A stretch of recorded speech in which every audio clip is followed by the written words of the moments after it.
46 years actually. It was formed the year of my birth, so I know that, I should know that off by hand.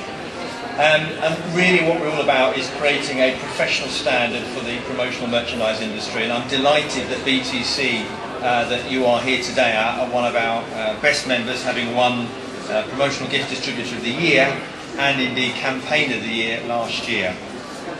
All of our members sign up to a strict code of conduct, which I think is important for you when you're buying promotional merchandise. You know that you're dealing and working with a trusted company. So let's just talk a little bit about the research that we've recently conducted in June 2011. The people we asked fundamentally were recipients of promotional merchandise. So not necessarily those people giving, but those are the people that are receiving. What you'll find quite interesting is the people, the marketeers that use promotional merchandise sometimes are using one thing, but the people receiving it sometimes want something completely different. So that's interesting. We had 517 respondents from the survey, pretty much split male and female, as you can see there, and they covered a number of different channels. So the first question we asked was, which one of these promotional products do you find the most useful? And whilst pens and bags are the biggest in the promotional merchandise industry in terms of what the providers are using, asking recipients what they find most useful, you can see straight away there that USB sticks is head and shoulders above some of the others. But let's not, play down the importance of writing instruments, mugs, and indeed electrical items. Why electrical items important? Well, you've only got to look at the iPhone, the iPads, some of these great MP3 players, and they are seen to be really, really valuable for receivers of promotional merchandise. Next question we asked was, thinking of promotional items generally, which items do you most likely to receive? And then we split this across male and female. It's quite interesting that women tend to prefer receiving pens more than men do. And again, mugs, USB sticks, very, very much up there. What I find particularly interesting is how we measure the cost per impression.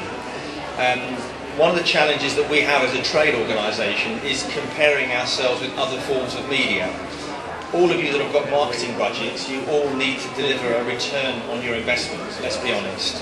The challenges you've got is there are so many different forms and which works and which doesn't. So, for example, I often talk about the traditional mug. We know, for example, that the average consumer drinks about 1,500 cups of tea and coffee per year. So if you're doing a campaign with 1,000 mugs, that's 1.5 million impacts and impressions for your brand. And just thinking about products that you have either at home or in your office, I'm sure you've had products that have retained with you for a long while. I used to work for Bulmers, the cider people, and I've still got a bottle opener keyring 15 years. Okay, the Strongbow brand might have etched away, but I've still got the product. What is interesting is when we start to compare it with other forms of media, noticeably television, which is hugely expensive. If I was to ask you, can you remember or name the last 10 adverts on television, some of you would be hard pressed to remember them. What about the leaflets that you get through the post at home? What do you do with it? What's really great about promotional merchandise is enduring. Yeah, it gives you an opportunity to engage with your customers. But also, it's what you do and how you use these products, and I'm going to talk about that in a little bit more depth. So, does promotional merchandise work? Does it actually increase the overall brand awareness? Well, actually, 84% of people say yes. And that is really, really convincing. Then we started to compare that with male and female again. And there's not a huge amount of difference between men and women. For some reason, women believe it increases slightly more than men. But largely speaking, again, it reconvinces what I've just said. and this is something that I think is really important. Thinking of all promotional items you have, you've at least one, which have you kept the longest? A mug, still very, very strong, but let's look at the other products as well. USB stick, 15%, writing instrument, 12%, and again, some of the others. It's also fair to say the higher in value a promotional item, the more likely it is to be kept. A digital photo frame is unlikely to be thrown away, but perhaps an inexpensive plastic pen or indeed chocolate is going to be consumed relatively quickly.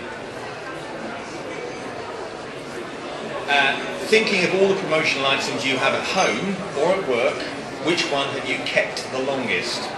And again, the comparison between men and women. Mug, USB and pen still come out very, very strong. Yeah? So when people say to you, oh, I want something that's different and unusual and quirky, I would argue to think about what the recipients want and value. Yeah? It's very easy to be, even at a show like this, look at things that are unusual and different. For me, it's about what you do with the product and how you use it, the message.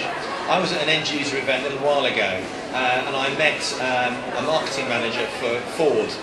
I was trying to talk to her about using a mug, and she said to me, well, you know, we've done mugs before. And I said to her, I said, what you ought to do, why don't you actually do a transfer print all the way around the mug, and actually on the inner side of the mug put the on the road price. So when people have finished drinking their coffee, they've actually got 9,995 looking at them. Yeah? So sometimes it's not about just the product, it's about what and how you use it. You'll see some fantastic products as you're wandering around the show, and you know, I've just got a few. How many of you seen the roses? Have you seen the roses? Who's seen the roses? Yeah.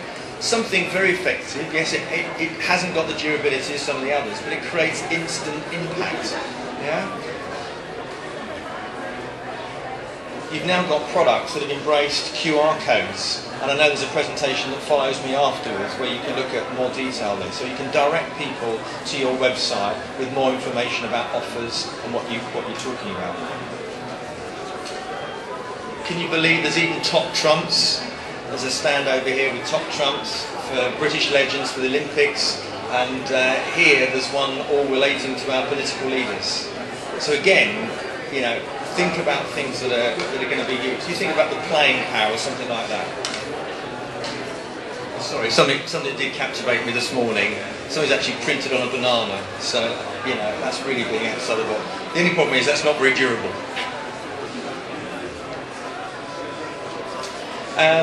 So I'm just really talking about durability in promotional products. So we now know that 33% people keep these products between 1 and 4 years. 63% in fact.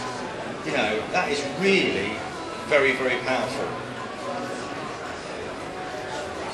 How likely might you be to do business with that company? 79% of people are. 79%. Yeah? That's very, very powerful. Now this is relating to products particularly in the car. From the list of promotional items given to recipients at their workplace, which items are most likely to be kept in their cars? Surprisingly, or not surprisingly, umbrella comes out very strong there. I do think the umbrella is undervalued and underused. Although it's not as cheap as perhaps some pens or other products, its durability and effectiveness can be very, very engaging. And you think about the amount of print space that you've got on an umbrella.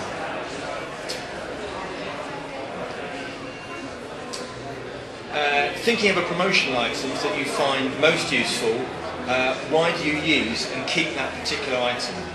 Yeah, 81% say that if it's useful they'll keep it. Now this is in complete.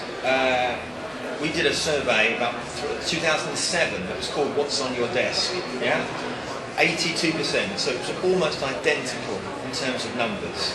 So think about that when you're procuring promotional items. Yeah, for your end users.